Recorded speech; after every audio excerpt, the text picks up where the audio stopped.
Hello everyone. हम लोग thermal radiation पढ़ रहे थे, पिछले क्लास में स्टार्ट किया है। हम लोगों ने उसका ओरिजिन पता लगाया कि कैसे कौन उसको रेडिएट करता है, ईएम वेव के बारे में बात किया, लाइट से उसकी सिमिलरिटी के बारे में बात करी। ये सब बेसिक चीज़ें आपको बता दी गई हैं। आज हम लोग उसको आगे बढ़ेंगे, जहाँ पे ये देखेंगे कि कितने अमाउंट का ही रेडिएशन हुआ, सरफेस उसको कैसे अफेक्ट करेगा। ये सब बातें हम लोग देखने जा रहे हैं। तो इससे स्टार्ट होने से पहले कुछ डिफिनेशंस है वो देख लेते हैं, ताकि हम वो फॉर्मुलेट कर सके, लॉज पे उसका बात कर सके। तो कुछ डिफिनेशंस है वो आप देख लीजिए। पहला होता है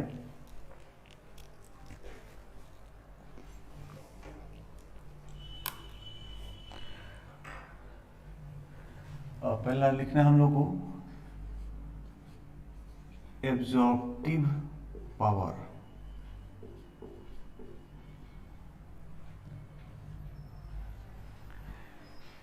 किसी सरफेस का एब्जॉर्प्टिव पावर का क्या मतलब होता है। जैसे किसी सरफेस पर कोई सरफेस हुआ, इस पे रेडिएशंस बाहर से गिर रहे हैं, तो एब्जॉर्प्टिव पावर का मतलब होता है, उसको स्मॉल ए से लिखा जाता है, फ्रैक्शन होता है कि energy absorb upon energy incident.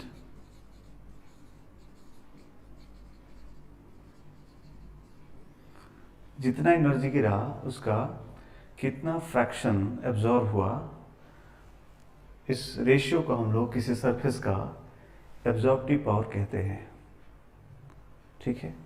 जैसे मान लीजिए कोई सरफेस है, उस पर जितना एनर्जी गिरा सारा का सारा वो एब्जॉर्ब हो गया, है ना। तो उसका ए कितना हो जाएगा, 1 हो जाएगा, 100% हो जाएगा। तो ऐसे सरफेस को हम लोग, ए जिसका 1 हो, ऐसे सरफेस को हम लोग एक नाम देते हैं, उसको बोलते हैं ब्लैक बॉडी। ब्लैक बॉडी एक ऐसा सरफेस का नाम होगा जो अपने ऊपर गिरने वाले हर एक रेडिएशन को एब्जॉर्ब कर ले, है ना। तो ऐसे सरफेस को हम ब्लैक बॉडी सरफेस कहते हैं। और ए जीरो हो, ए जीरो मतलब क्या हो, कुछ एब्जॉर्ब ना हो, उसको हम लोग सारा का सारा रिफ्लेक्ट कर जाए, वैसे बॉडीज को हम लोग परफेक्ट रिफ्लेक्टर कहेंगे। Perfect reflector. तो सिंस ये ए फ्रैक्शन है, इसलिए जो ए होगा वो इसी के बीच में लाई करेगा, 0 से 1 के बीच में ही लाई करेगा। पर मैक्सिमम पूरा का पूरा एब्जॉर्ब हो सकता है, या एकदम तनिक भी एब्जॉर्ब ना हो। तो पूरा एब्जॉर्ब हो तो ब्लैक बॉडी कहिए, और एकदम एब्जॉर्प्शन 0 ना हो तो उसको आप परफेक्ट रिफ्लेक्टर कहेंगे। ठीक है। एक्चुअली किस सरफेस पर लाइट गिरेगा तो उसके साथ 3 बातें हो रही। एक तो इंसिडेंट हुआ, और कुछ एब्जॉर्ब हुआ, और यहीं से कुछ क्या हुआ, रिफ्लेक्ट हो गया। और जब एब्जॉर्ब हो जाएगा तो यहाँ से एमिशन भी होगा, क्योंकि पिछले क्लास में बात हुआ है कि कोई भी बॉडी जिसका टेम्परेचर नॉन जीरो केल्विन है, उसमें से हीट रेडिएशन जरूर होता है, इसलिए इसमें से भी रेडिएशन जरूर होगा। तो किसी सरफेस पे होने वाले 3 घटनाएं हो गई, एब्जॉर्प्शन, रिफ्लेक्शन, एमिशन। एब्जॉर्प्शन क्या है, कितना लाइट गिरा तो उसमें से कितना हम एब्जॉर्ब किए। रिफ्लेक्शन मतलब जो लाइट आया उसमें से कितना बिना एब्जॉर्ब हुए ही वहां से लौट गया, वो हो गया रिफ्लेक्शन। और एमिशन सब कुछ के बाद, एब्जॉर्प्शन हो गया बाद, अब बॉडी कितना रेडिएट कर रही, एमिट कर रही, that is emission. Absorption, reflection और एमिशन 3 अलग अलग बातें हैं। ये एब्जॉर्प्टिव पावर। दूसरा होता है emissive power.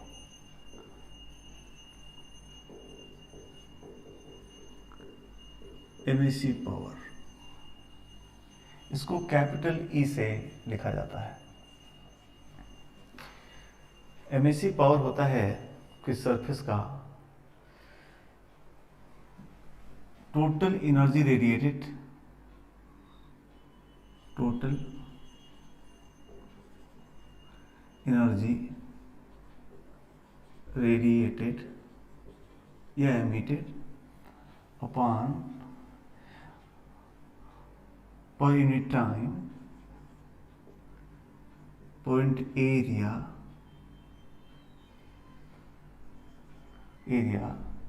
per unit solid angle.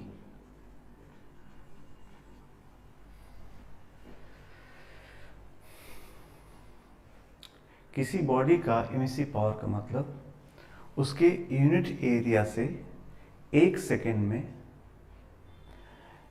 1 unit steradian, solid angle नाम सुना होगा, उसके बिकॉज कोई सरफेस होगा तो सभी दिशाओं में उसमें से रेडिएशन होगा, तो 3D एंगल होता है स्टेरेडियन। यूनिट सॉलिड एंगल में कितना रेडिएशन गया उसको हम इमिसिव पावर कहते हैं। ये तो यूनिट लेस होगा, एनर्जी पर एनर्जी, इसका यूनिट कुछ नहीं होगा, ये फ्रैक्शन होगा, बट इसका तो यूनिट होगा। जैसे ये जूल हो गया, ये सेकेंड हो गया, ये एरिया मीटर स्क्वायर हो गया, स्टेरेडियन हो गया। इसको और हम जरा समराइज करें तो ऐसा लिख सकते हैं, इंटेंसिटी, या एक लफ्ज और लिख दें, आपको समझ में आ जाएगा। आप जानते हैं total energy per unit time को आप पावर लिख सकते हैं, है कि नहीं? जानते होंगे आप लोग, energy per unit time is power. तो power radiated per unit area along unit solid angle. इसी को चाहे थोड़ा और समराइज कर सकते हैं, पावर पर यूनिट एरिया को इंटेंसिटी कहा जाता है। तो intensity per unit solid angle को ही हम इमिसिव पावर कहते हैं। इंटेंसिटी क्या हुआ? Energy radiated from point area point time. Unit time में यूनिट एरिया से जितना एनर्जी निकलता है उसको हम इंटेंसिटी ऑफ वेव कहते हैं। तो इंटेंसिटी पर सॉलिड एंगल को हम इमिसिव पावर कहते हैं। ठीक है, तो ये दो डिफिनीशन आपको जानते रहना है। एक और डिफिनीशन है, वो भी जान लीजिए। 3 डिफिनीशन है, इससे हम सारे लॉज डिफाइन कर सकते हैं।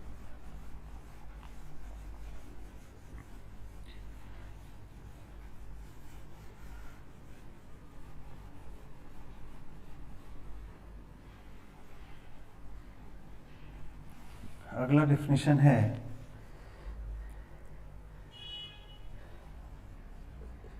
एमिसिविटी का। ये स्मॉल ई से दिखाया जाता है, एमिसिविटी। ये क्या है समझिए। जैसे अब देखिए, मान लीजिए आपके पास एक ये बॉडी है और एक ये बॉडी है। दोनों बॉडी थोड़ी देर के मान के चलिए कि हम एकदम सेम बनाए, माना ज्योमेट्रिकली सेम बनाए।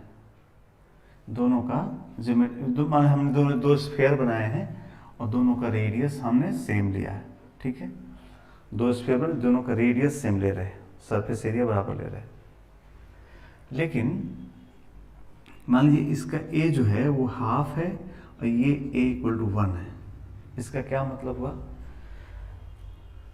इसका ये मतलब हुआ कि ये जो सरफेस है इसमें से इस पर जितना भी रेडिएशन गिरेगा उसका ये 50% एब्जॉर्ब कर लेगा और 50% रिफ्लेक्ट कर देगा।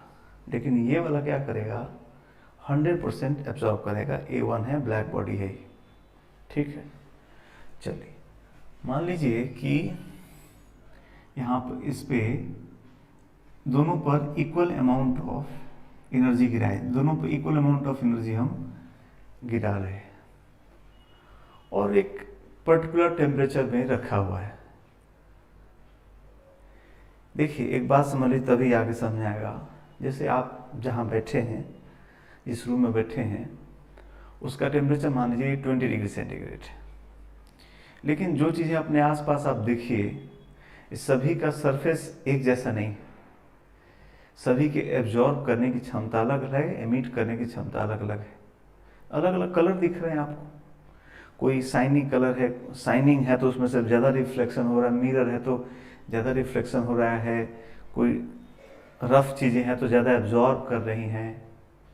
लेकिन है सबका टेम्परेचर कितना? 20।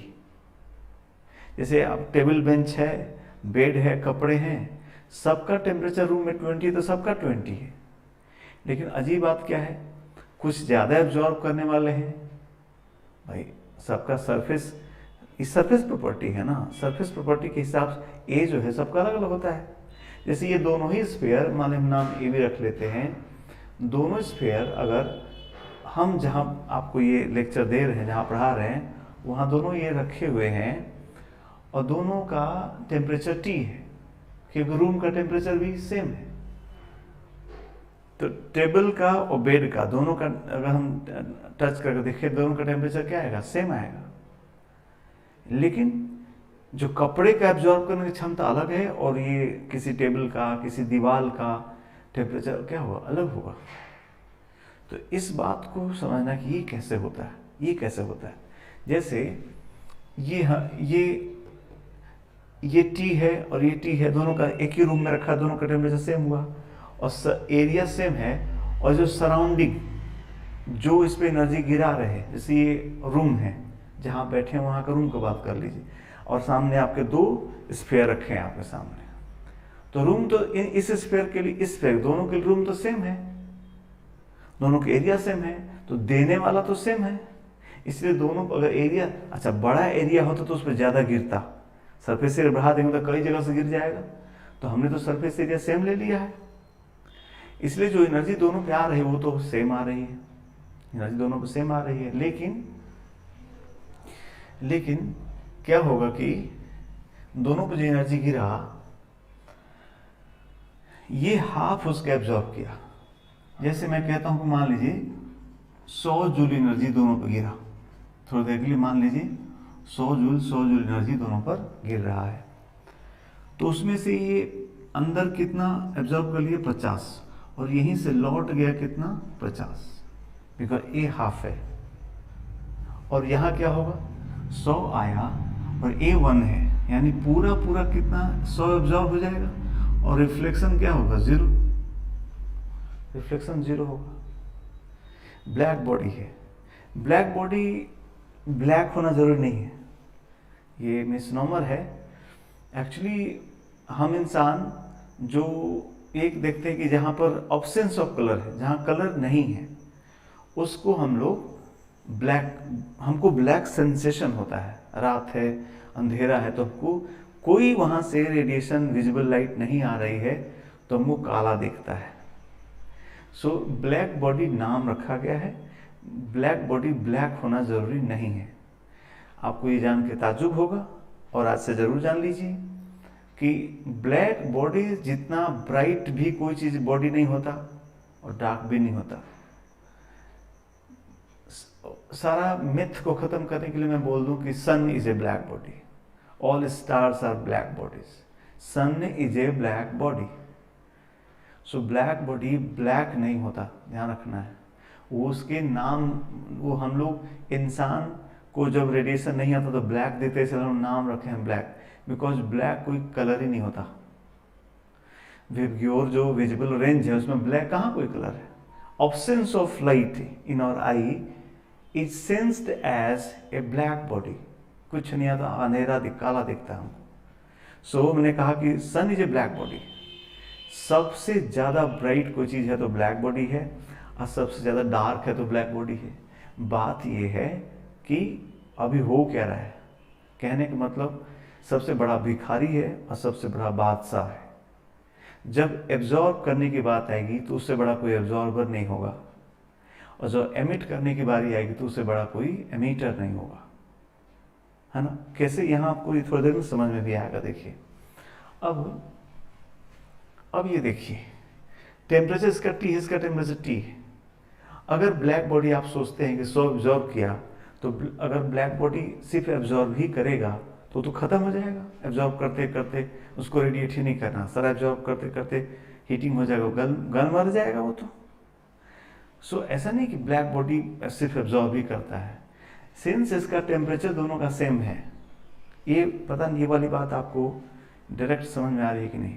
दो बॉडीज का टेम्परेचर, आपके रूम में रखे हुए दो बॉडीज का टेम्परेचर सेम है, आपके टेबल का, आपके पेन का टेम्परेचर सेम है, बट दोनों का सरफेस में अलग अलग क्वालिटी है, दोनों का अलग अलग कलर है, अलग अलग रिफ्लेक्शंस हो रहे हैं।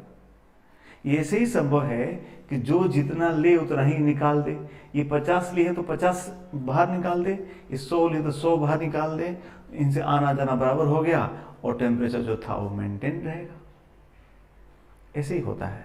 इसलिए इसमें से कितने का एमिशन होगा? 50 का। इसमें से कितने का एमिशन होगा? 100 का।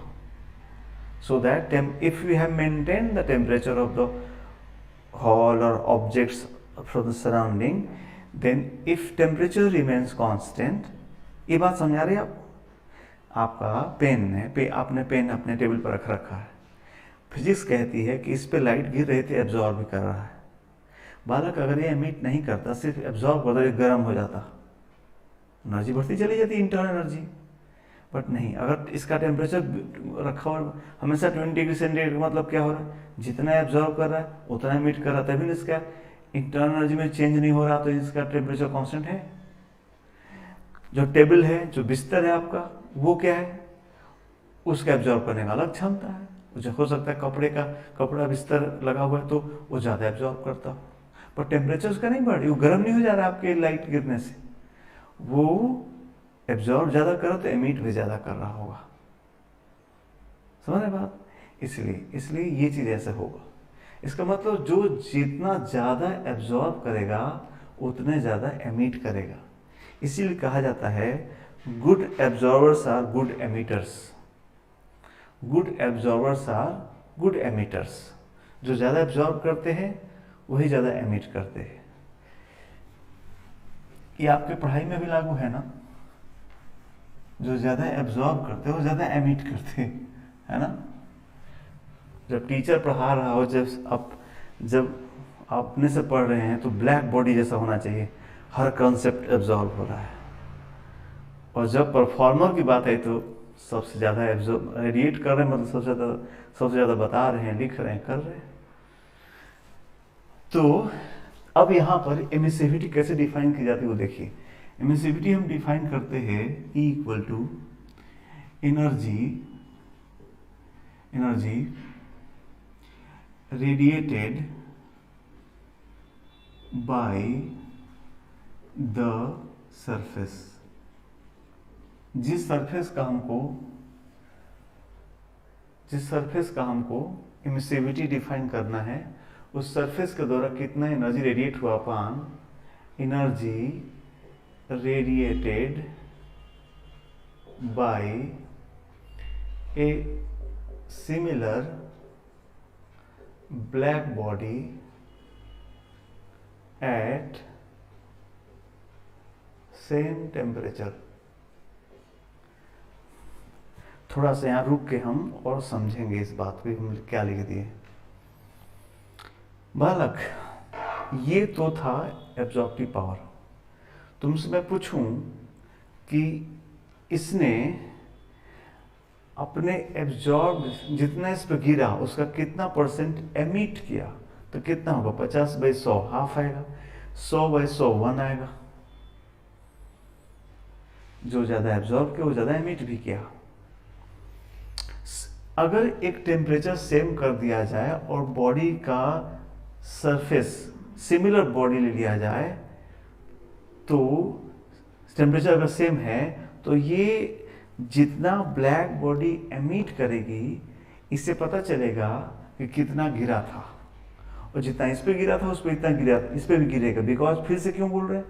क्योंकि दोनों का सरफेस एरिया सेम है और सराउंडिंग देने वाला भी सेम है। इसलिए जितना ही ब्लैक बॉडी एमिट करती है उतना ही गिरता है। तो एक्चुअली क्या हुआ? ये क्या डिफिनेशन हो रहा है? Energy emitted upon energy incident. Actually ये चीज देखो, ध्यान से देखो तो ये लिखा है एनर्जी इंसिडेंट, नहीं, energy radiated by similar black body at same temperature similar body, जितना गिरा उतना निकला। एक्चुअली ई क्या हुआ? Energy radiated by the body upon energy incident on the body, नहीं? एक तरीका से यही चीज हो गया।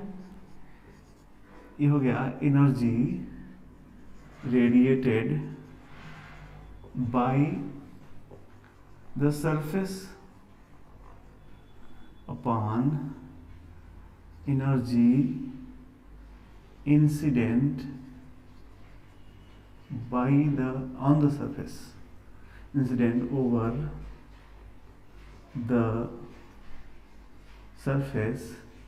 ध्यान दें आप, टेम्परेचर कांस्टेंट हो, एट टेम्परेचर क्या हो, कांस्टेंट हो, न राइज हो रहा न फॉल हो रहा हो, नहीं तो गड़बड़ हो जाएगा। अगर आ ज़्यादा रहा है, एमिट कम हो रहा है, तो एनर्जी उसका टेम्परेचर बढ़ना चालू हो जाएगा। और ऐसा हो सकता है, और कोई ठंडा चीज़ है आप धूप में रख दिए, कोई मेटल है ठंडा है धूप में रख दिए, तो क्या होगा, उसमें से जो सन का एनर्जी गिर रहा है, एब्जॉर्ब ज़्यादा हो रहा है, एमिट कम हो रहा है, इसीलिए उसका टेम्परेचर बढ़ना चालू हो जाता है। तो वहाँ पे ये डिफिनेशन नहीं हुआ। जब वो इक्विलिब्रियम इस्टेब्लिश हो गया है कि उस पर गिर भी रहा हो, जा रहा है, उसका टेम्परेचर में चेंज नहीं हो रहा है, तब जो रेशियो होगा उसको हम एमिसिविटी कहेंगे। और एक बहुत बड़े मजे की बात तो ये है कि E is always equal to A numerically. Numerically ये दोनों तो हमेशा सेम ही होगा बालक, नहीं 50/100 चाहे 50/100, 100/100 चाहे 100/100। तो E और A न्यूमेरिकली मैथमेटिकली हमेशा सेम होते हैं। कहने की बात है, जब हम एब्जॉर्प्शन की बात करेंगे तो A लिखेंगे, और जब एमिशन की बात करेंगे तो E लिखेंगे। ठीक है, इसीलिए ब्लैक बॉडी का E इक्वल टू क्या होगा, 1 होगा, और परफेक्ट रिफ्लेक्टर का E की वैल्यू हो जाएगा 0। E is always equal to A। जब हम एब्जॉर्प्शन तो A लिखेंगे, एमिशन में E लिखेंगे। ठीक है, चलिए, तो हम लोगों ने ये 3 डेफिनेशन लिखे। अब तीनों से हम आगे लॉस डिफाइन कर सकते हैं। तो कौन कौन से हमने डेफिनेशन लिखे अभी आपके लिए? एक तो लिखा एब्जॉर्प्टिव पावर, दूसरा लिखा एमिसिव पावर, और तीसरा लिखा एमिसिविटी। ठीक है, अब इन तीनों से कुछ लॉज हैं जो हम डिफाइन करने जा रहे हैं, वो देखिए। पहला law, Stephen's law. Stephen's law, कहीं कहीं इसी को स्टीफेंस बोल्ट्जमैन लॉ भी लिखा रहेगा। ठीक है, तो आप समझ लीजिएगा। स्टीफन ने दिया कोई सरफेस ए, कोई बॉडी है, इसका टेम्परेचर T है, सरफेस एरिया A है, तो इसमें से कितना रेडिएशन निकलता है टोटल, इसके बारे में इस स्टीफेंस ने बताया कि कोई सरफेस से टोटल एनर्जी निकलती कितनी है। तो energy radiated per unit time, that is क्या, what, power radiated by surface is given by EA sigma T का पावर 4। लॉ है, लॉ लिखने से बात खत्म हो गई कि हमको इसको प्रूफ नहीं करना है। उन लोगों ने एक्सपेरिमेंटली सब चीज़ लिखा होगा, हमको इसका यूज करना है। जहाँ भी आप देखोगे आपकी पढ़ाई में समथिंग लॉ, न्यूटन्स लॉ लिखा है, ग्रेविटेशन लॉ लिखा है ना। तो लॉ लिखने का मतलब कि आपको we don't need to prove it, Coulomb's law, we don't need to prove it, we have to use that law. This is the formula. Actually में स्टीफेंस ने ये E नहीं लिखा था, A सिग्मा T पावर 4 था। Actually Stephen's ने black body की पढ़ाई करी थी, तो ब्लैक बॉडी में E1 हो गया था, ये तो A सिग्मा T पावर 4 लिख दिया था। बट बोल्ट्जमैन ने E इंट्रोड्यूस करके कहा कि सर सबको जनरलाइज कर दीजिए अब तो स्मॉल E इंट्रोड्यूस करके हम जनरलाइज कर दिए। किसी बॉडी के लिए हम ये लगा सकते हैं जहाँ पे कौन चीज़ क्या है बालक, P क्या हो गया, पावर रेडिएटेड,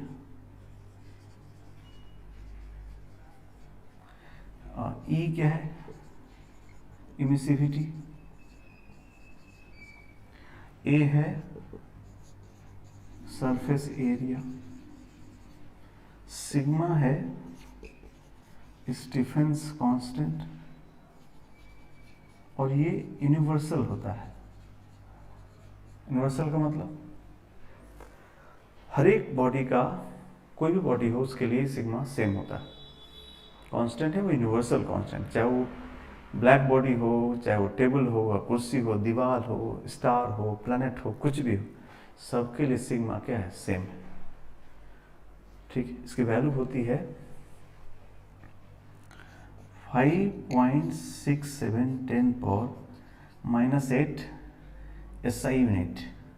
SI यूनिट तो कितना हो जाएगा ये, वाट पर मीटर स्क्वायर, और केल्विन, केल्विन का पावर 4। ध्यान रही कैपिटल T है, केल्विन में लिखना है। SI यूनिट कितना बढ़िया, 5, 6, 7, 8 रखने का तरीका, यूनिवर्सल कांस्टेंट। और T आपका हो गया एब्सोल्यूट टेम्परेचर, यानी किसमें, केल्विन में। ये लॉ इसका हम यूज करेंगे। यहाँ पर मैं एज ए फिजिक्स टीचर एक आपसे बात शेयर करता हूँ। मुझे ये बात बड़ा अजीब लगता है, पता नहीं ऐसा क्यों है, मुझे नहीं पता, बहुत ज़्यादा फिजिक्स तो नहीं जानता मैं, बट जितना जानता हूँ मुझे ये बात बहुत, हम जब मैं यहाँ आता हूँ तो मुझे ये बात बहुत ही अमेजिंग लगती है। क्या कि हम अपने ग्रह प्लैनेट अर्थ पे रह रहे हैं, और इस प्लैनेट से जो एक्स्ट्रा सेलेस्टियल बॉडीज है, मतलब इसके बाहर का जो दुनिया है यूनिवर्स में, गैलेक्सीज है और बहुत सारा पूरा यूनिवर्स की बात करें तो वहाँ से इस प्लैनेट पर 3 ही चीज़ें आती हैं। वहाँ से 3 चीज़ें आती हैं, 3 चीज़ों का इफेक्ट इस पड़ता है। पहला ग्रेविटी का इफेक्ट, इस प्लैनेट से, सन से, प्लैनेट से एक ग्रेविटी का इफेक्ट पड़ता है। दूसरा लाइट भी आती है, दूसरे स्टार से लाइट यहाँ आती है, लाइट आती है। और तीसरा हीट आता है। मैंने पिछले क्लास में बताया था कि हीट का अलग आना हुआ, लाइट का आना अलग हो, 2 अलग अलग आते हैं। तो और कुछ नहीं, साउंड नहीं आता, आवाज़ कहीं से नहीं, बिकॉज बीच में वैक्यूम है तो साउंड चल नहीं पाता, अदरवाइज सब में से आवाज़ यहाँ आता। तो यही 3 ही चीज़ है जो वहाँ से आता है साइंस के हिसाब से। 3 कौन कौन, लाइट, ग्रेविटी, लाइट और हीट। और इस परमात्मा ने जो ये बनाया है, ये जो यूनिवर्स बनाया है, मैं तो ऐसे मानता हूँ, साइंस का टीचर होते हुए मुझे 100% विश्वास है कि कोई क्रिएटर है इसका। उसने हम लोगों को इन तीनों से, जो दूसरों से इंटरेक्ट करने के जो 3 क्वांटिटीज है, उसके लिए ऐसी सुविधा दी है कि हम यहाँ से उसके बारे में जानकारी पा लेते हैं। मेरा कहना ये है, ग्रेविटी तो अपने ग्रह चाहे कोई ग्रह के लिए जो कांस्टेंट है कैपिटल G यूनिवर्सल है। Light H nu, H Planck constant universal है। और हीट स्टीफेंस कांस्टेंट क्या है, यूनिवर्सल। इस यूनिवर्स को बनाने वाला यूनिवर्सल कांस्टेंट्स है, और 3 ही चीज से हमारा इंटरेक्शन है। तीनों को ईश्वर ने यूनिवर्सल बनाया है ताकि हम समझ सके। यानी मेरा कहना ये है कि हम आज यहाँ बैठे बैठे किसी भी स्टार और प्लैनेट्स का टेम्परेचर नाप लेते हैं। सन का टेम्परेचर हम नाप लिए हैं, जाके सन में थर्मोमीटर तो नहीं लगाए हैं, जा भी तो नहीं पाएंगे। यहाँ से बैठे बैठे नाप लिए हैं, थैंक टू क्या, दिस कांस्टेंट। वहां से आने वाले रेडिएशन को अगर नाप लेते हैं तो हम वहां का टेम्परेचर नाप सकते हैं। किसी का दूरी नाप लेते हैं। So this is amazing, this is amazing. The God who has developed this, created this universe, has set some universal constant so that we and the rest of the universe can interact with at same level. Thank to God. Let us move. Okay, so this is the formula for Stevens law. हम किस surface का, अगर हम temperature, area, sigma तो जानते हैं, ई जानते हैं, तो उसका हम उसे निकलने वाले पर सेकेंड में कितना जूल एनर्जी निकलेगा, वाट हम निकाल सकते हैं। ये पावर ध्यान रखें, इसका यूनिट वाट होगा यहाँ पे। ये वाज स्टीफेंस लॉ। दूसरा एक चीज पढ़ना है, wins law. Wins law, wins नाम के साइंटिस्ट ने क्या किया कि कोई बॉडी, मान लीजिए कोई बॉडी है, टेम्परेचर T पे है, तो उससे जितने सारे रेडिएशंस निकल रहे हैं उनकी इंटेंसिटी को नापा। इंटेंसिटी आपसे बात हुआ था, इंटेंसिटी क्या है? Energy point area point time. नापा और ग्राफ प्लॉट किया। इधर इंटेंसिटी को प्लॉट किया, इधर वेवलेंथ को प्लॉट किया। वेवलेंथ का क्यों प्लॉट किया बोला? कोई सरफेस, कोई बॉडी है तो कुछ टेम्परेचर T पे है, तो उसमें से जो एनर्जी निकल रही है, वाली एनर्जी जो निकल रही है थर्मल एनर्जी। ध्यान दें, थर्मल रेडिएशन का फॉर्मूला है, ये टोटल रेडिएशन का फॉर्मूला नहीं है। लाइट रेडिएशन का फॉर्मूला नहीं लगेगा। मेरा मतलब है एटॉमिक ट्रांजिशन से नहीं, atomic agitation. I think you must mind on these words. Light is also a radiation, but this formula is not valid for light radiation. Electronic transition, Bohr model 2 से 1 आ गया तो फोटोन निकला, वो इस measurement में नहीं है। ये थर्मल एजिटेशन, अपने एटम्स अपने जगह पे वाइब्रेट कर रहे हैं तो उसे जो एनर्जी निकला वो थर्मल एजिटेशन लगेगा। जैसे ट्यूब है, एलईडी है, एलईडी बल्ब जल रहा है, तो एलईडी बल्ब पे ये फॉर्मूला नहीं लगा देंगे, उसमें से रेडिएशन हो रहा है, वहाँ ये फॉर्मूला नहीं लगेगा। बल्ब है, फिलामेंट वाला जो जलता है लाल रंग का, हीटर है, वहाँ से कर सकते हैं, वहाँ पे थर्मल एजिटेशन होते हैं, उससे जो एनर्जी निकलती है वो नापते हैं। एनीवे, सो जब उसमें से निकलेगा एनर्जी तो कोई पर्टिकुलर एक लाइट नहीं निकलता, रेंज ऑफ लाइट निकलता है, पूरा विजिबल रेंज निकलता है और हीट भी निकलता है, इंफ्रारेड भी, विजिबल भी, सब निकलता है उसमें से। तो इसलिए बहुत सारा वेवलेंथ निकलेगा, कोई एक वेवलेंथ तो निकलेगा नहीं, इसलिए सारे वेवलेंथ को इधर प्लॉट किया और उन्होंने पाया कि ग्राफ जो है कुछ ऐसा उनको मिला, कुछ इस तरह ग्राफ, रफली ग्राफ मिला। हर तरीके के वेवलेंथ पॉसिबल थे और एक यहाँ पीक मिला। इस पीक का क्या मतलब हुआ? पीक मिलने का क्या मतलब हुआ? इस मान लीजिए हम लेमडा लिख दिए, यहाँ पर लेमडा m लिखे हैं। पीक मतलब ये हुआ कि बहुत सारे वेवलेंथ निकल रहे हैं, बट इस वेवलेंथ के करस्पॉन्डिंग सबसे ज़्यादा इंटेंसिटी है। जरा इसको शुरू के समझ लें। आप देखें हैं कि आयरन रॉड गर्म करते हैं तो हमको पहले तो एक ब्राउन रंग का आयरन सीधा जो 10 डिग्री 20 डिग्री 50 डिग्री रखा है तो ब्राउन रंग का दिखता है, बट गर्म करते चले गए, बहुत गर्म हो जाए तो रेड हॉट हम लोग बोलते हैं, रेड हो गया। तो बालक ऐसे समझो कि पहले तो रॉड रखा था ब्राउन, मतलब उसमें से कोई खास विजिबल रेंज में नहीं था, कुछ जो था वो थर्मल रेडिएशन, हीट रेडिएशन थोड़े थे, और जो जो हम बढ़ाना चालू किए रेड दिखना चालू हुआ। अब रेड दिख रहा है, ऐसा नहीं कि इसमें से और कुछ नहीं दिख रहा है, और भी चीज़, बट रेड डोमिनेंट दिख रहा है, ज़्यादा उसमें रेड है। मतलब रेड कलर जो मान लीजिए 7000 है, 7000 एंगस्ट्रॉम का रेड जो है उसमें से ज़्यादा फोटोन, ज़्यादा जो वेव है वो रेड वाली है उसमें से, और भी है, डोमिनेंट रेड है उसमें। फिर आप उस रॉड को और गर्म करते हो तो येलो होने लगता है, देखा, येलो पिघलते समय येलोइश दिखना चालू हो जाता है, रेड से येलो हो रहा है।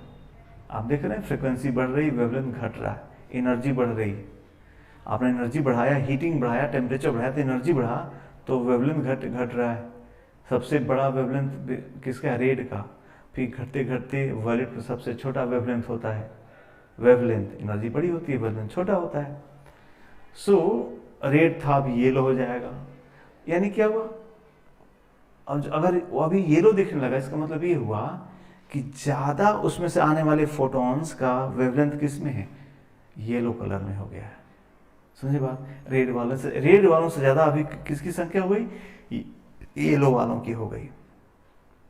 तो यही बात, यही पीक बताता है, कुछ नहीं। फिर उन्होंने क्या किया, विंस ने, किसी टेम्परेचर T1, अब इसका टेम्परेचर को बढ़ाया उन्होंने, थोड़ा और हीटिंग कर दिया, टेम्परेचर ज़्यादा कर दिया, और फिर से प्लॉट किया तो उनको ग्राफ अभी कुछ ऐसा मिलने लगा। इस तरह ग्राफ मिलने लगा।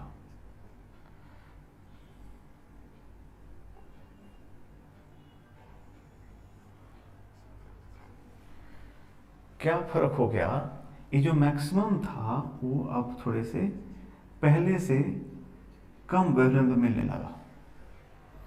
मैक्सिमम आया, बढ़ा तो जरूर, इंटेंसिटी बढ़ी तो जरूर, बट जो मैक्सिमम मेजॉरिटी थी रेडिएशन की अब वो पहले से कम वेवलेंथ पर होने लगी।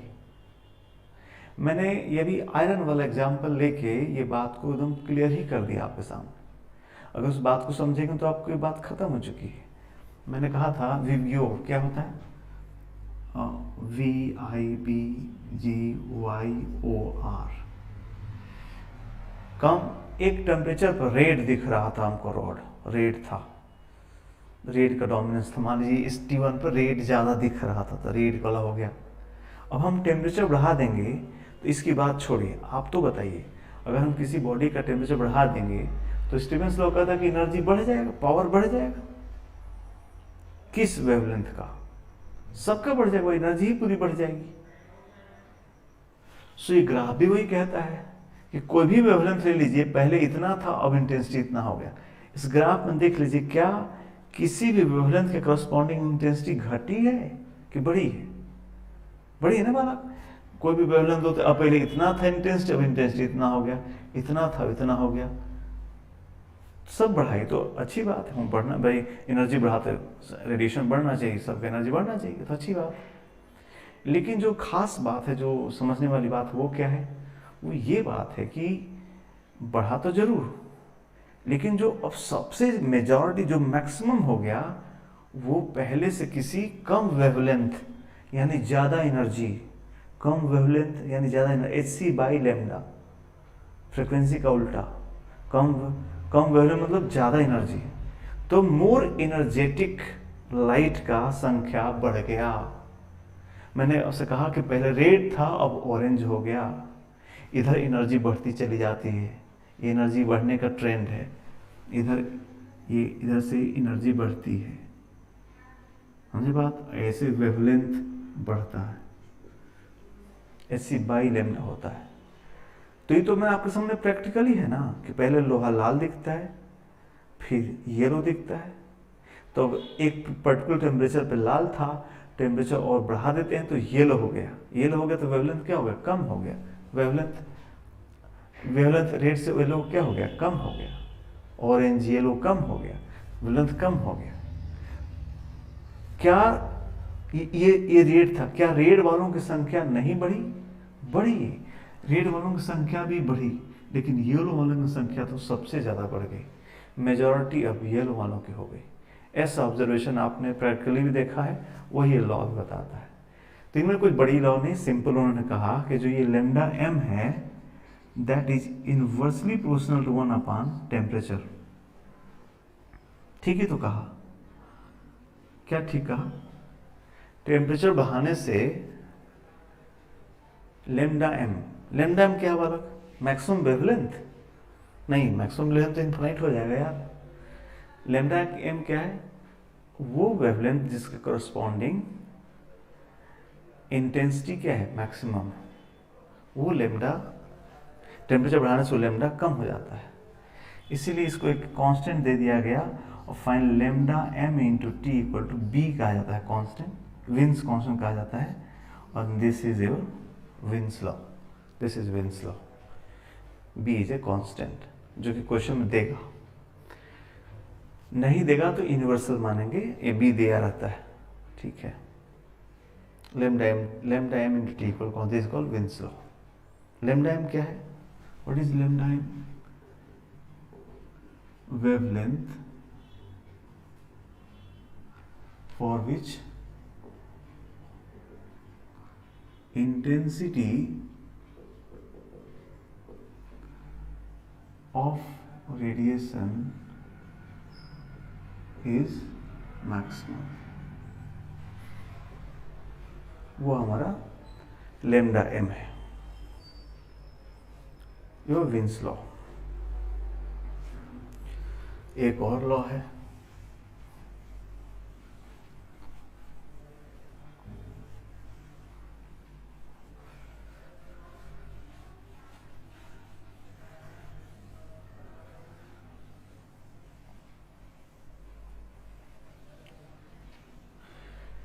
क्लास 11th में जो बच्चे पढ़ते होंगे उनके लिए दोनों लॉ ही बुक में नहीं दिया है, न स्टीफेंस लॉ दिया ना विन्स लॉ दिया है, सीधे ये लॉ दिया है। कौन लॉ? Newton's law. आगे न्यूटन महाराज, Newton's cooling law, Newton's cooling law. तो ये जहाँ पे जिस जहाँ हम लोग बात कर रहे हैं कि स्टीफेंस लॉ और ये लॉ, ये आपके एनसीईआरटी में रेगुलर बुक में नहीं है, बट मेंस में एडवांस में खूब क्वेश्चन आते हैं, इसलिए एनसीईआरटी के अलावा भी कुछ पढ़ना पड़ता है। सिर्फ स्कूल की पढ़ाई से कंपटीशन नहीं होगा। एक आपके सामने एग्जाम्पल है, आप देखिए आपके बुक में है ही नहीं।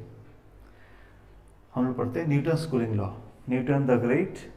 फिजिक्स के हर मतलब समझ लीजिए कि न्यूटन महाराज जब जिंदा थे तो उस समय जो जो फिजिक्स पढ़ाई होती थी सब में कुछ न कुछ योगदान उनका रहा है। मैकेनिक्स आप पढ़ के परेशान हो ही रहे, न्यूटन्स लॉ, मोशन, ग्रेविटेशन की पढ़ाई उसमें भी उनका है। वेव में आएगा, भले ही गलती हो गई थी उनसे, वेव में साउंड की वेलोसिटी उन्होंने अपनी कोशिश करी थी, फॉर्मूला दिया था। हीट में आपके सामने आ गए। लाइट में है, लाइट में ही न्यूटन्स का फॉर्मूला है, लेंस का फॉर्मूला है। लाइट ने न्यूटन्स ने लेंस का फॉर्मूला दिया था लाइट में। लाइट के कलर्स के बारे में खूब पढ़ाई करी थी इन्होंने, कैसे कलर कॉम्बिनेशन होते हैं। तो कहा जाता है कि उस समय जितना भी साइंस फिजिक्स में जितनी चीज़ें पढ़ाई जाती थी, जितने जोन थे, सब में उनका योगदान है। इसी कहा जाता है the most versatile scientist Newton, है ना। लेकिन एक चीज़ थी, न्यूटन में खूबी थी, जितने भी उन्होंने पढ़ाई करी है उसमें किसी के पढ़ाई को ही आगे बढ़ाया है। ग्रेविटेशन तो ब्राहे, प्लेटो, उन लोग केपलर, इन लोग की पढ़ाई को आगे बढ़ा के लॉ बनाया। न्यूटन्स लॉ, मोशन, गैलीलियो लोगों का पढ़ाई का आगे बढ़ाया गया। और आगे की बात है, मैं इसलिए बोल रहा हूँ कि यहाँ भी वही बात है, यहाँ भी और इसी आप न्यूटन्स लॉ को नहीं पढ़े, ये स्टीफेंस लॉ को ही आगे बढ़ा दिया। लेकिन आइंस्टाइन का नाम बड़ी इज्जत से इसलिए लिया जाता है कि उन्होंने जो किया वो पहली बार किया। न्यूटन ने जो किया, किसी का किया वो चीज़ को और आगे बढ़ा दिया और बड़ा बना दिया। बट आइंस्टाइन ने जो किया वो दुनिया में किसी ने नहीं किया, पहली बार वो बात बोला गया, इसीलिए उनको जीनियस कहा जाता है। इनको मोस्ट वर्सेटाइल साइंटिस्ट कहा जाता है न्यूटन को। चलिए, तो न्यूटन ने क्या किया कि ये कहा कि किसी सरफेस से जब एनर्जी रेडिएट होगा तो उसका टेम्परेचर डाउन होगा। तो उन्होंने उस फॉर्मुलेट किया कि जब किसी बॉडी से हीट का रेडिएशन होगा तो उसका टेम्परेचर कैसे घटेगा। तो टेम्परेचर घटने का रेट निकाला, तो इसीलिए उसको कूलिंग लॉ कहा जाता है। ठीक है, हम लोग इसको प्रूफ करेंगे अभी, भले 11th वाले बच्चों को तो डायरेक्ट है, बट हम लोग प्रूफ करेंगे ताकि जेई जब पूछता है तो बड़ा उलट पुलट के पूछता है, तो हमको कोर बात पता हो, इसलिए उसको हम लोग स्टीफेंस लॉ से प्रूफ करेंगे। बहुत बड़ा प्रूफ नहीं, छोटा ही, घबराना नहीं है। चलो, एक ही हमारे पास बॉडी है जिसका टेम्परेचर T है और बाहर में सराउंडिंग का टेम्परेचर T0 है। तो कूलिंग का मतलब अलग, जरूर हमारा जो बॉडी है उसका टेम्परेचर सराउंडिंग से ज़्यादा होगा तभी ना कूलिंग होगा। बाहर का टेम्परेचर ज़्यादा होगा तो हमारा बॉडी खुद गर्म हो जाएगा। इसलिए जो हम लोग लिए हैं अपना बॉडी का टेम्परेचर T, उस सराउंडिंग के टेम्परेचर से मान लो डेल्टा T मान लो ज़्यादा है, यानी हमारा जो T है ये वाला T माइनस डेल्टा T कितना है, दोनों का डिफरेंस जो है डेल्टा T है, ये टेम्परेचर हमारे बॉडी का ज़्यादा है। तो क्या होगा, अपना बॉडी एनर्जी देगा भी और सराउंडिंग से लेगा भी, एमिट भी करेगा, एब्जॉर्ब भी करेगा। और जो लेकिन इसका जो T ज़्यादा होने की वजह से एमिशन ज़्यादा होगा और एब्जॉर्प्शन कम होगा, जिसकी वजह से अपना हीट जो एनर्जी को लूज करना चालू करेगा, जिससे उसका टेम्परेचर घटना चालू होगा। इसी बात को लिखना है। तो हम लोग लिख रहे हैं कितना लॉस कर रहा है, लॉस, इसका जो लॉस हो रहा पावर का वो क्या हो रहा है। तो P radiated minus P absorb, कितना पावर लॉस कर रहा, पावर लॉस।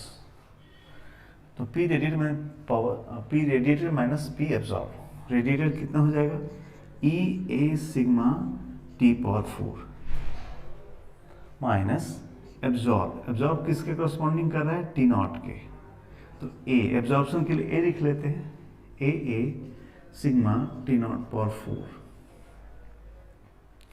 एमिशन के लिए E लिखे, एब्जॉर्प्शन के लिए A लिखे, हम जानते हैं कि अलग अलग नहीं होता है, E और A सेम ही होता है, इसलिए हम इसको ऐसे लिख लेते हैं, E दोनों बना लिए, ये होगा T power 4 minus T naught power 4, इतना पर सेकेंड एनर्जी वो लूज कर रहा है, लूज करने से उसका टेम्परेचर क्या होगा, गिरेगा, गिरेगा तो मान लीजिए टेम्परेचर dt गिरा, तो कितना यहाँ लिख सकते हैं माइनस एम समझ रहे हैं क्या लिख रहे हैं हम, इतना एनर्जी निकला, चलिए इसको मैं dq/dt लिख देता हूँ, आप समझ रहे हैं, एनर्जी लॉस्ट पर, हीट इसलिए लिखे कि ये बॉडी से निकल रहा है, आ रहा है, एक्सचेंज हो रहा है इंटरनल एनर्जी, हीट वर्ड लिख दी, dq/dt पावर, एनर्जी लॉस पर टाइम, माइनस लिख लेते हैं लॉस के लिए। अब मैं इसको क्या लिख सकता हूँ, dq लिख सकता हूँ ms delta t upon dt equal to E A sigma T power 4 minus T naught power 4, ये टाइम है और ये टेम्परेचर है।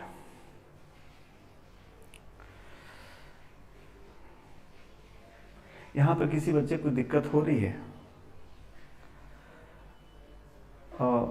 सामान्यतः कुछ अच्छे बच्चे होते जो गहराई में सोचते हैं, वो यहाँ थोड़ा सा फंसते हैं और हम लोगों से क्वेश्चन पूछते हैं कि सर ये E A sigma T power 4 radiated तो आपने ठीक लिखा, बट एब्जॉर्ब होने के लिए फॉर्मूला क्यों लिखा E A sigma T naught power 4, absorb होने के लिए फॉर्मूला क्यों लिखा। मैं पूछूंगा तो क्या दिक्कत है बालक, कि सर वो बच्चे बोलते हैं कि सर स्टीफेंस लॉ तो रेडिएशन का फॉर्मूला, एब्जॉर्प्शन का तो है ही नहीं, तो आप लिखे कैसे।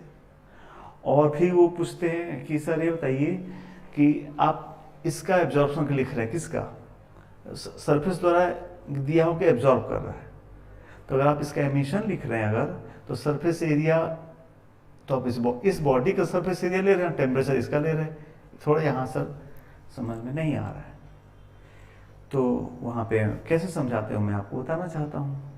इस बात को समझाने के लिए हम ऐसे करते हैं कि इस इधर समझाते हैं आपको, ये बॉडी एग्जैक्ट सेम बॉडी यहाँ बना दिया हमने, सुने बात, जो ये बॉडी है वैसी बॉडी हम एकदम सेम बॉडी मान के चलिए बना दिया, उसका ई सेम है, एरिया सब कुछ सेम है, और सराउंडिंग का टेम्परेचर T नॉट है, ठीक बालक।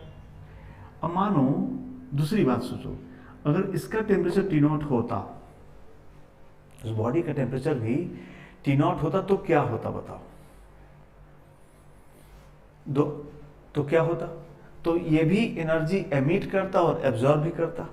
आपसे पिछले क्लास में बात हो चुकी है कि किसी बॉडी के द्वारा कितना एनर्जी रेडिएट होगा, इस बात पर डिपेंड नहीं करता कि बाहर का सराउंडिंग का टेम्परेचर कितना है, बात हो चुका है आपको। कंडक्शन में होता है कि A से B जाने के लिए दोनों में टेम्परेचर का डिफरेंस कितना है, रेडिएशन को बाहर से मतलब नहीं है, सरफेस फिनोमेना है, आप किसी बॉडी को कहीं रख दीजिए वो उतना रेडिएट करेगा ही करेगा, लेगा भी और देगा भी, तो रेडिएट करने के लिए बाहर का स्टीफेंस लॉ लिखे थे ना हम लोग, उसमें E A sigma T power 4, उस बॉडी का टेम्परेचर डिपेंड करता है, इस बात पर डिपेंड नहीं करता कि बाहर का सराउंडिंग का टेम्परेचर कैसा है। तो मान लीजिए हम इसका टेम्परेचर T नॉट, इसका T नॉट है, तो क्या हो रहा होगा, ये एमिट भी कर रहा होगा और एब्जॉर्ब भी कर रहा होगा, और टेम्परेचर सेम होने का क्या मतलब हुआ, अब जो नेट इस बॉडी के द्वारा हीट का एक्सचेंज होगा वो 0 होगा, बिकॉज ना उसका टेम्परेचर बढ़ेगा ना उसका टेम्परेचर घटेगा, नेट एक्सचेंज 0 होगा। इसका मतलब क्या हुआ, मतलब जितना ये एमिट करता है उतना ही एब्जॉर्ब करता है, तो ये कितना एमिट कर रहा होगा इसमें बालक, तो E A sigma T naught power 4 इतना एमिट कर रहा होगा, तो एब्जॉर्ब कितना कर रहा होगा, इतना ही, E A sigma T power 4 absorb कर रहा होगा। मेरी बात समझ आई, इसमें तो कोई दिक्कत नहीं है ना, जितना एमिट कर रहा है उतना एब्जॉर्ब कर रहा है। तो एमिट कितना कर रहा है, ई A sigma T not power 4, तो एब्जॉर्ब कितना कर रहा है, ई A sigma T not power 4। यानी मैं अगर पूछूं बताओ ये सराउंडिंग इसको कितना दे रहा है, कितना दे रहा है, तो क्या बोलोगे, ई A sigma T not power 4, उतने तो एब्जॉर्ब कर रहा है ना। तो यहां भी सराउंडिंग तो सेम है, देने वाला तो सेम है। तो अगर इन इसका सरफेस एरिया इसका सरफेस एरिया सेम है, तो जितना यहां मिला उतना यहां भी मिल ही रहा होगा। इसलिए यहां भी ये एब्जॉर्ब कितना कर रहा है, एब्जॉर्ब कितना कर रहा है, ई A sigma T not power 4। वही चीज देखिए यहाँ ई आप समझ सकते हैं, हाँ यहाँ का टी अलग इसलिए रेडिएशन ज्यादा, बट एब्जॉर्प्शन देने वाला। अभी जो बात हुआ कि अगर मेरा टेम्परेचर टी है तो मुझे फर्क नहीं पड़ता कि हम कहाँ खड़े हैं, हम उतना, जैसे अभी हम मान लीजिए जैसे रूम में खड़े हैं बहुत गर्मी है, तो मेरा बॉडी से टेम्परेचर रेडिएट हो रहा है, हीट रेडिएट हो रहा है, उतना ही होगा जितना हिमालय पर जाएंगे तो होगा। मेरा बॉडी का टेम्परेचर टी सेम रहना चाहिए। सराउंडिंग टेम्परेचर का बॉडी के रेडिएशन पे कोई फर्क नहीं पड़ता। तो सराउंडिंग यहाँ भी वही है, यहाँ भी वही है, इसलिए दोनों केस में सराउंडिंग सेम अमाउंट देगा, जितना यहाँ देगा उतना यहाँ देगा। यहाँ दिया इतना तो यहाँ भी इतना ही दे रहा होगा, वो लिखा गया। चलिए आगे बढ़ते हैं। अब हमको बस ये D T by D T चाहिए, तो minus D T by D T, minus मतलब टेम्परेचर घट रहा है, minus D T by D T equal हो गया E A sigma upon M S T power 4 minus T not power 4, T power 4 minus T not power 4, ये होगा। एक तो यही हो गया, बस यही तो न्यूटन चाहते थे।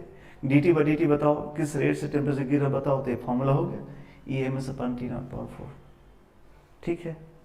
लेकिन क्या किया न्यूटन ने कि इसको थोड़ा और अपना मैथ लगा दिया उन्होंने कि फॉर स्मॉल डेल्टा टी, मतलब क्या बालक,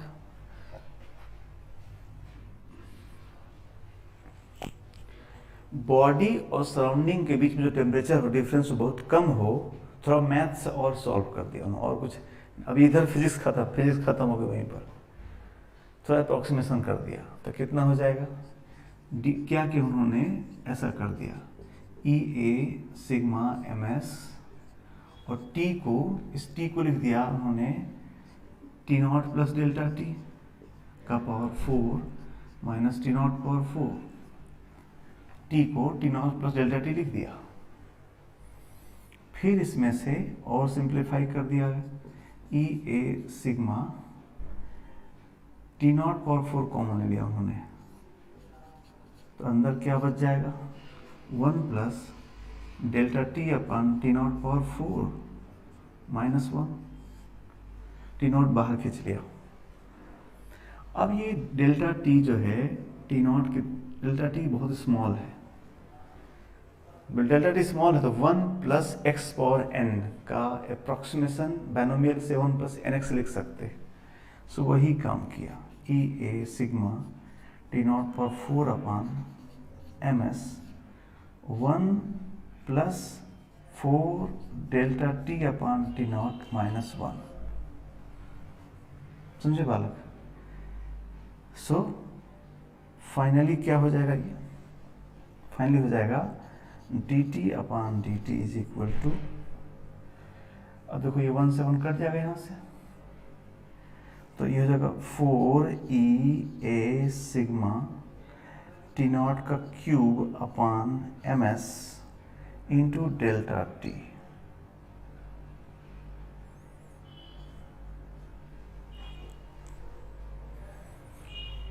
four E A sigma T naught cube upon M S delta T, और ये हो गया कांस्टेंट।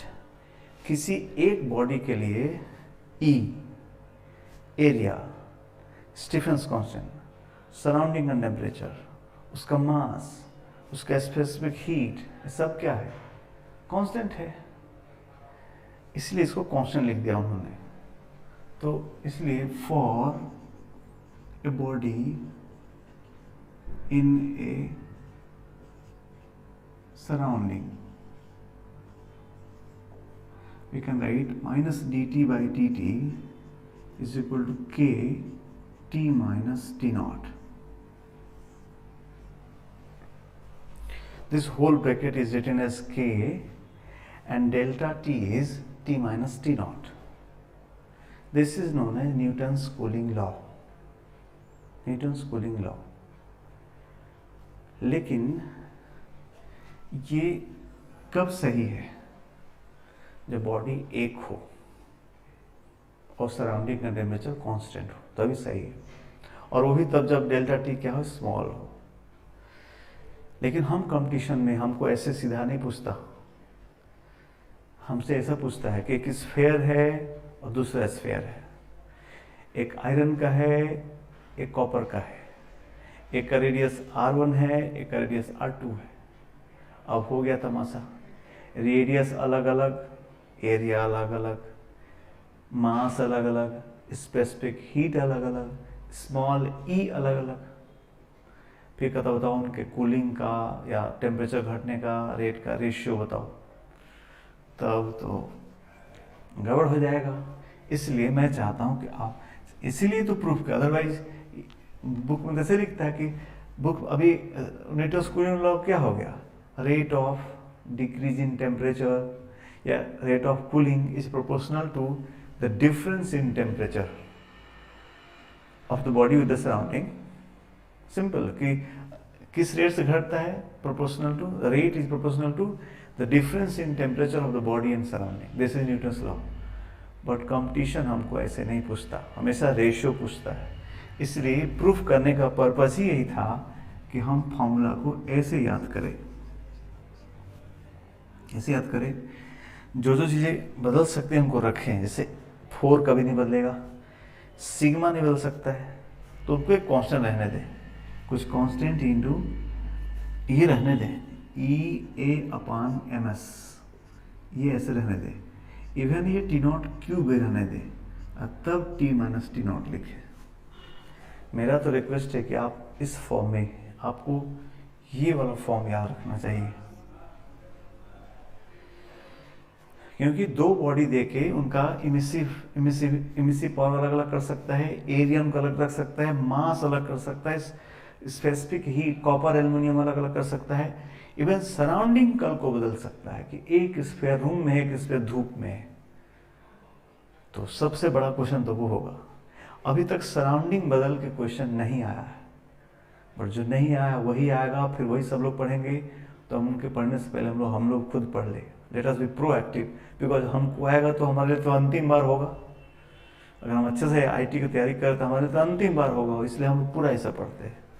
तो इस फॉर्मेट में पढ़ते हैं, E/A/ms T0 cube T minus T0, ठीक है। और एक बॉडी है तो आप शॉर्टकट ही मार सकते हो, वैसे भी कट जाएगा सब, सेम सराउंडिंग तो T0 कट जाएगा, K कट जाएगा, ये सब सेम हो जाएगा। बट ये पूरा ग्रॉस रूप में आपको याद रहना चाहिए। तो ये हुआ न्यूटन्स लॉ ऑफ कूलिंग, ठीक है। बालक कहीं भी किसी क्वेश्चन में कह देता है कि find this rate and all and assume Newton's cooling law is valid, अगर ऐसा कह देता है तो फिर आपको सीधे ये इस फॉर्मूले में चले आना है, बिकॉज यहाँ अप्रॉक्सीमेशन है। तो चाहे वो जो भी डिफरेंस दे दे, बट कहे कि Newton's law of cooling valid है, तो आपको सीधे यहीं पे कर देना है, ठीक है। एक छोटा सा क्वेश्चन करके हम फिनिश करना चाहेंगे। लिखो तो बालक, लिखो कि यहाँ डायग्राम से बना देते हैं। यहाँ पर स्कूल लेवल पे ये क्वेश्चन ऐसे होता है,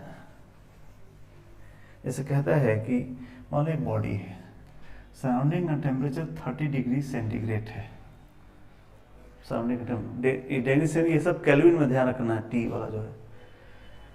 कहा कि ये जो बॉडी है ये पहले था 60 डिग्री सेंटीग्रेड पे था, तो कहा कि 60 डिग्री सेंटीग्रेड से 50 डिग्री सेंटीग्रेड आने में 10 मिनट का टाइम लगा। तो 50 डिग्री सेंटीग्रेड से 40 डिग्री सेंटीग्रेड आने में कितना टाइम लगेगा, ये हुआ क्वेश्चन। सराउंडिंग 30 का है। सुन रहे बात? तो जो सही तरीका हो तो ये है कि हम यहां से dt को इधर करें, dt अपन t करें, k dt करें, इंटीग्रेट करें, log ले जाए, log में आएगा ना ये तो dt अपन t log आएगा, एक्सपोनेंशियल सॉल्व होगा। तो असली तरीका तो वही है, बट यहाँ पर अप्रोक्सीमेट सोल्यूशन हम करते हैं। अप्रोक्सीमेशन कैसे करते हैं? इसी को डायरेक्ट लगाते हैं। यहाँ पर अप्रोक्सीमेशन कैसे करते हैं हम लोग? सोल्यूशन अप्रोक्सीमेट सोल्यूशन लिखते हैं तो क्या करते हैं कि dt जैसे ये वाला dt, तो 60 में से 50 या 10 upon 10 minute, 10 degree centigrade upon 10। अच्छा ध्यान है, डिफरेंस है तो केल्विन में हो चाहे डिग्री सेंटीग्रेड में, डिफरेंस क्या होता है? सेम होता है, इसलिए कोई दिक्कत नहीं है। Equal to k t minus T naught. T naught तो 30 का है, लेकिन जो t है वो 60 से 50 हुआ, तो यहीं पर अप्रोक्सीमेशन करने जा रहे हैं। एवरेज ले लेते हैं, 60 से 50 में बॉडी के टेम्परेचर को एवरेज ले लेते हैं, तो ये 60 से 50 जाएगा तो कितना हो जाएगा? 55 हो जाएगा। 55 माइनस 30, ये पहला बात हो गया। दूसरा में क्या? 50 से 40 जाएगा तो डिफरेंस हो गया 10 डिग्री सेंटीग्रेड, टाइम लगा t is equal to k, फिर एवरेज ले लो, 50 से 40 के एवरेज होगा कितना? 45 माइनस 30। दोनों को डिवाइड करके यहाँ से t निकाल सकते हो। एक अप्रोक्सीमेट हुआ और एग्जैक्ट आंसर तो नहीं आएगा इससे, एग्जैक्ट के लिए तो लॉग में करना पड़ेगा, बट ऑप्शन देख के पता चल जाता है। या तो क्वेश्चन में लॉग टेबल दिया कि take log equal to this, तो फिर तो गए तुम इंटीग्रेट करो कि 50 to 60 के 0 से 10 मिनट, फिर तो अगला सॉल्व करो ऐसा। बट मेजर क्वेश्चन ऐसे सॉल्व हो जाते हैं, है ना, अप्रोक्सीमेट आइडिया लग जाता है। और ये देखा गया है कि जो डिफरेंस आता है वो डेसिमल में आता है। इंटीजर जैसे ये 10 मिनट में हुआ ना 50, 60 से 50, तो 50-40 में ज़्यादा समय लगेगा। शुरू जितना ज़्यादा डिफरेंस होगा उतना ज़्यादा रेट होगा, जितना ज़्यादा डिफरेंस होगा उतना ज़्यादा रेट होगा। मतलब कोई चीज़ शुरुआत में तेज़ी से उसका टेम्परेचर घटता है, बाद में घटने का रेट कम होना चालू हो जाता है। ठीक है, ये एक्सपोनेंशियल वाली जो बात है, लॉग वाली बात, नेक्स्ट क्लास में करेंगे हम, फिर आगे बढ़ेंगे। ये अप्रोक्सीमेट फॉर्मूला कर सकते हैं, इसी कोई लॉग सॉल्व करे तो डिफरेंट आंसर आएगा, but it will differ in decimals. ये आंसर इसे 60 से 50 में 10 लगा था, जरूर 50 से 40 में 10 से ज़्यादा समय लगेगा, बिकॉज जब रेट कम हो जाएगा। ज़्यादा डिफरेंस है तो तेज़ी से घटेगा। चाय है शुरू में जल्दी ठंडी आती है, जब ठंडी हुई फिर उतने कॉन्स्टेंट टाइप पर रह जाती, ज़्यादा समय लगाती, वही वाली बात है। तो एक लॉग भी कर सकते हैं एक्सपोनेंशियल से, वो हम नेक्स्ट क्लास में करेंगे। आज इतना ही, थैंक यू।